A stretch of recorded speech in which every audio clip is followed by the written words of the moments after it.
Today, we're going to talk about how you as a visual practitioner can evolve with the times over the long run.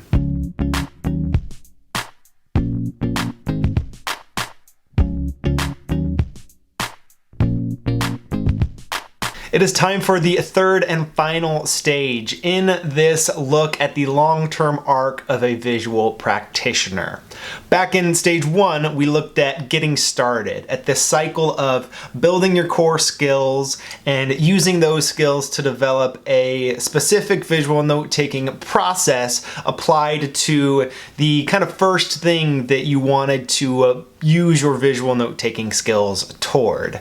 Then in stage two, we looked at what it meant to go pro, which in my eyes is the ability to adapt your process to a specific context. That stage shows you branching out a little bit from that first application in stage one and using your skills in different situations and having the ability to adapt to each of those situations. Now in stage three, we're going to look even long term at ways that you can set yourself up to evolve with the changing times. Let's get into it.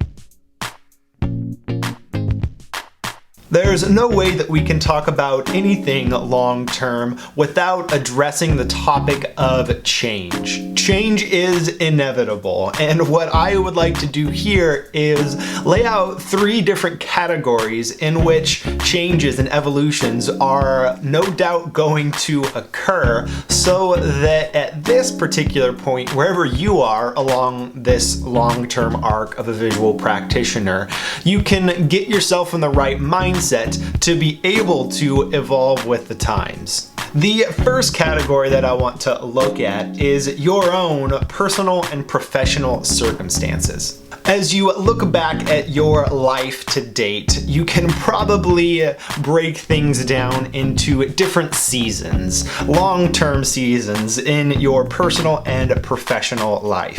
When you think about your personal and professional life on the scale of 10 to 20 years, it's not hard to imagine the type of changes that are going to occur, even if you don't know the specifics of those changes. And when I use that terminology of evolving with the times, what I mean is being willing to adapt your approach to this whole field of visual thinking in response to those changes in your personal and professional circumstances. It's about not getting stuck in your ways, but instead paying attention to those changes in your personal and professional life and adjusting your approach accordingly to this field of visual thinking.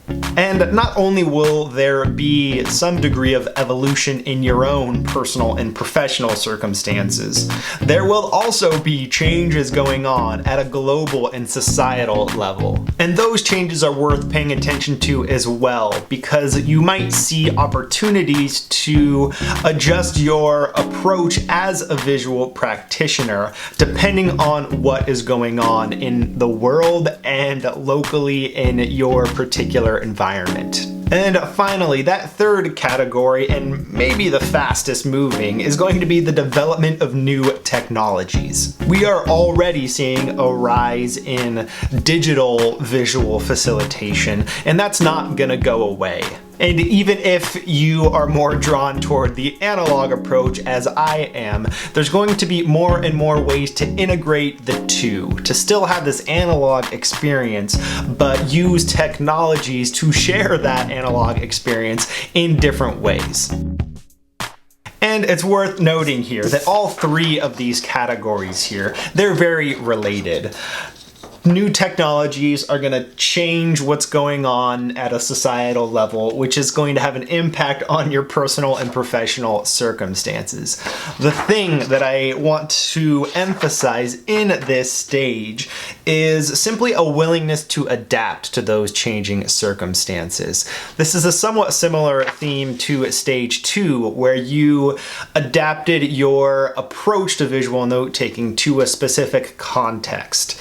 This is kind of applying that same logic, but looking at a longer span of time, about being willing to adapt the way you approach this entire field as the world evolves, as you grow and your life changes, and as new technologies come around that you might be able to use in these circumstances.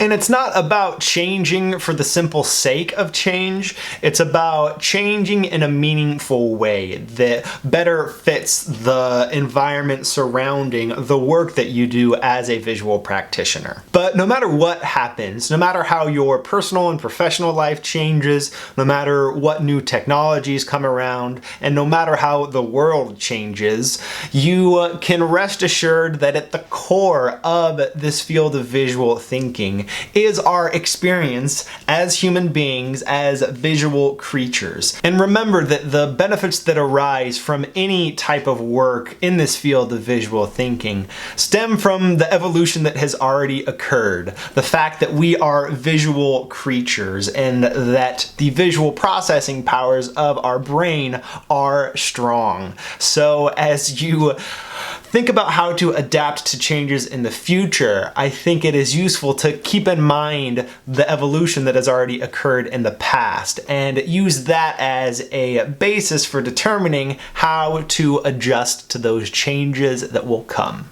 I think that it will be really interesting 5 years from now, 10 years from now, to look back on this video and pay attention to what has changed in my professional and personal life, how the world has changed, and how technology and our use of it has changed. And I hope that I am able to stay willing to evolve with the changing at times. And mostly I'm just excited to see what type of opportunities come up to use these visual thinking skills in the future. So with that, I will encourage you to stay open to new opportunities that might arise in the future as things do change and evolve, and I look forward to hearing about what those look like. Thanks for watching.